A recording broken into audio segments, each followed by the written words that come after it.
الحمد لله وحده والصلاة والسلام على من لا نبي بعد أما بعد فقد قال الله تبارك وتعالى في القرآن المجيد أعوذ بالله من الشيطان الرجيم بسم الله الرحمن الرحيم اقرأ باسم ربك الذي خلق الإنسان من علق وقال تعالى قل هل يستوي الذين يعلمون والذين لا يعلمون إنما يتذكر أولو الألباب وقال النبي صلى الله عليه وسلم خيركم من تعلم القرآن وعلمه وقال عدبوا أولادكم أو علموا أولادكم ثلاث خصال حب نبيكم وحب أهل بيته وقراءة القرآن أو كما قال عليه الصلاة والسلام۔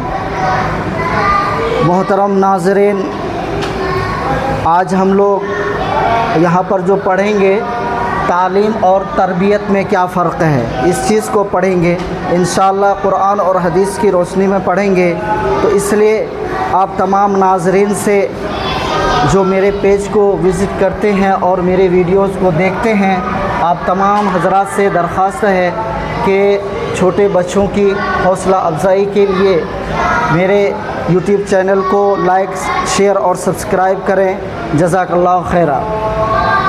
آج ہم لوگ یہی پڑھیں گے کہ تعلیم اور تربیت میں کیا فرق ہے۔ پہلے نمبر پر کیا ہے، کیا تعلیم کے لیے تربیت یافتہ ہونا ضروری ہے، یہ ہے۔ دوسرے نمبر پہ ہے کیا تعلیم یافتہ لوگ اچھی تربیت کے مالک ہوتے ہیں۔ تیسرے نمبر پہ ہے کیا تربیت غیر تعلیم یافتہ لوگوں سے حاصل کی جا سکتی ہے۔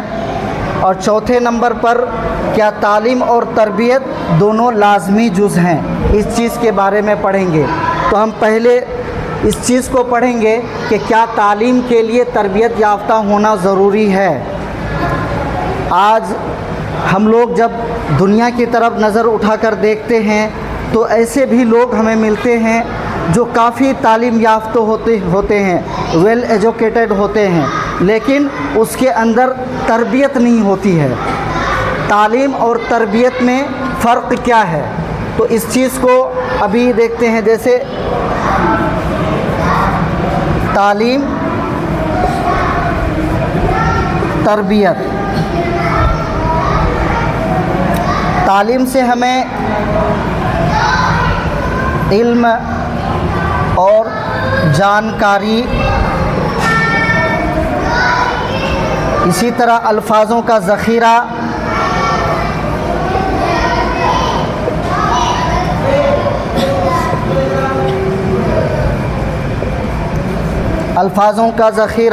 اور جو کچھ ہم کتابوں سے سیکھیں گے وہ ہمارے یہ تعلیم میں ہوگا، جس کو جانکاری اور علم کے نام سے جانتے ہیں۔ تربیت میں کیا ہوگا، ادب ہوگا، ادب، احترام، عزت، اخلاق حسنہ۔ اس کے بعد جو ہے اللہ کے نبی صلی اللہ علیہ وسلم نے فرمایا خیرکم احاسنکم اخلاقاً، تم میں سب سے بہتر وہ انسان ہے جس کے اخلاق اچھے ہوں۔ علم سیکھ لیے لیکن ہمارے اندر ادب کی کوئی یہ نہیں ہے، کوالٹی نہیں ہے، بڑوں سے کیسے بات کرنی ہے، کس طرح لوگوں کے سامنے گفتگو کرنی ہے۔ علم ہے لیکن علم کو لوگوں کے سامنے کیسے پیش کرنا ہے وہ چیز نہیں ہے۔ تو علم یہ جانکاری ہو گئی، اور لوگوں کے سامنے اپنے آپ کو کیسے پیش کرنا ہے یہ ہمیں تربیت سکھاتی ہے۔ تربیت جو ہے، آپ نے دیکھا ہوگا کہ ایک آدمی جاہل ہے لیکن اچھی تربیت کا مالک ہے، لوگوں سے اچھی باتیں کرتا ہے، جب ملنا جلنا ہوتا ہے تو ادب احترام کے ساتھ، اخلاق حسنہ کے ساتھ پیش آتا ہے۔ اس کا کردار، کیریکٹر، عمل، ہر چیز سے یہ ظاہر ہوتا ہے کہ اس آدمی کے اندر جو ہے اچھی کوالٹی ہے، بیڈ کوالٹی نہیں ہے۔ جب باتیں کرتا ہے تو اچھی باتیں کرتا ہے۔ اور اس کے بجائے ایک آدمی تعلیم یافتہ ہوتا ہے لیکن اس کے اندر جو ہے اپنے آپ کو لوگوں کے سامنے کیسے پیش کرنا ہے وہ چیز نہیں ہوتی ہے۔ تو ہمیں علم کے ساتھ ساتھ تربیت بھی حاصل کرنا یہ ضروری ہے۔ علم اتنی ہے اتنا علم ہے کہ لوگ جو ہے ڈاکٹر کہتے ہیں، IPS کہتے ہیں، انجینئر کہتے ہیں اور فلاسفی کہتے ہیں، اسکول کے ٹیچر ہیں، بڑے بڑے ہاسپٹل میں ڈاکٹر ہیں، لیکن تربیت نہیں ہے۔ تربیت کیا ہے؟ نہیں ہے۔ تو علم جو ہے تربیت کے بغیر جو ہے ادھورا کہیے، اس کا کوئی یہ نہیں ہے۔ علم سیکھنے کا مطلب یہ ہے کہ ہم اپنی زندگی کو کیسے جو ہے گزاریں، اللہ کے احکام، نبی کریم صلی اللہ علیہ وسلم کے جو بتائے ہوئے طریقے ہیں اس کے مطابق کس طرح گزاریں، یہ تربیت ہمیں سکھاتی ہے۔